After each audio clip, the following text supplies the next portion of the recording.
Halo Sobat Jurnal, selamat datang di Radio Ceram Sobat Jurnal. Di ruang cerita ini, kami akan membacakan kisah-kisah yang dikirim langsung oleh Sobat Jurnal tentang pengalaman aneh, kejadian yang sulit dijelaskan, dan hal-hal yang masih menyisakan tanda tanya. Dan pada malam hari ini, ada kisah dari para pendengar Sobat Jurnal. Pendengar ini meminta namanya untuk disamarkan. Kita sebut saja dia Dina. Dina mengalami kejadian ini saat ia masih duduk di kelas 2 SMP. Waktu itu, Dina sedang mondok di sebuah pesantren yang letaknya jauh di pedalaman desa. Tempatnya indah, terlalu indah malah. Dikelilingi pohon-pohon besar yang menjulang gelap saat malam. Suara mata air yang mengalir tanpa henti dan udara dingin yang kadang terasa bukan sekedar dingin. Malam itu, Dina tidur lebih cepat dari biasanya.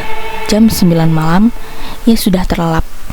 Sementara dua temannya masih mengerjakan tugas di bawah cahaya lampu yang redup. Kata mereka, di tengah tidur Dina mulai mengigau. Awalnya pelan, lalu berubah menjadi tangisan. Tangisan yang bukan seperti orang bermimpi biasa, tapi seperti seseorang yang sedang kehilangan sesuatu yang sangat berharga. Mereka panik. Mereka mengguncang tubuh Dina, berusaha membangunkannya. Dan di saat yang sama, Dina sedang berada di tempat lain. Ia bermimpi berjalan di sebuah kebun apel.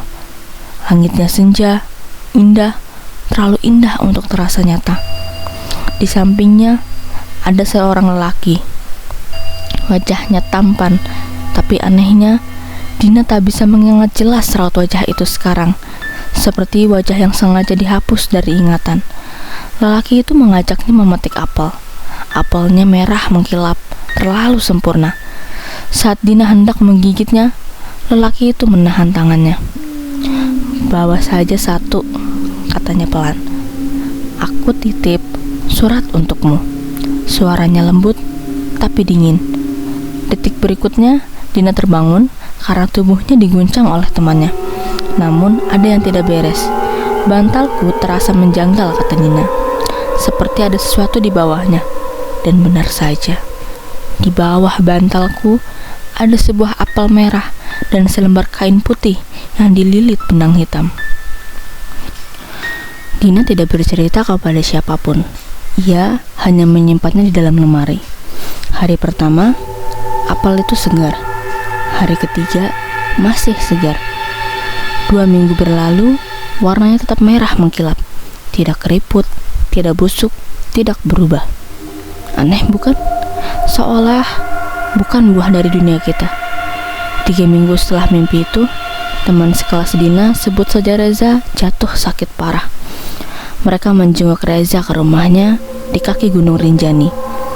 Saat mereka datang, Reza terbaring lemah dengan selang oksigen. Namun, saat matanya bertemu dengan Dina, Reza langsung duduk tegak. Selang oksigennya dilepas sendiri. Wajahnya pucat, tapi tersenyum lebar, terlalu lebar. Singkat cerita, Reza memaksa mereka pergi ke kebun apel milik keluarganya. Dan di sanalah Dina membeku. Suasananya sama persis seperti di dalam mimpinya. Pohon-pohon, udara, dan bau tanah. Tubuh Dina mulai gemetar. Saat mereka memetik apel dan berfoto, tiba-tiba terdengar teriakan, "Mana apel yang aku beri?" Itu suara Reza, tapi bukan suaranya. Detik berikutnya, salah satu teman Dina mencekik lehernya. Matanya putih, tubuhnya kaku. Lalu satu persatu dari 17 orang, 8 orang kerasukan, menjerit, menangis, tertawa. Dan tengah kekacauan itu, Dina menyadari satu hal. Ia tidak membawa apel itu. Dan kain putih yang disebut sebagai surat masih ia simpan. Sejak hari itu Dina selalu bertanya, siapa lelaki di kebun itu? Kenapa Reza? Dan apa isi surat yang tak pernah berani ia buka? Oh iya, mungkin Sobat Jurnal bertanya-tanya, di mana apel dan surat itu sekarang? Dina bercerita, ia bersama seorang ustadz dari sekolahnya telah melenyapkannya. Surat itu dibakar, apel itu dikubur. Dan alhamdulillah, sejak saat itu semuanya kembali aman. Percaya atau tidak, cerita ini dikirim apa adanya oleh Sobat Jurnal. Terima kasih untuk Sobat Jurnal yang sudah berbagi pengalaman, dan untuk kalian yang sedang mendengarkan, jangan mendengarkan sendiri. Semoga malam ini tidur kalian tetap tenang.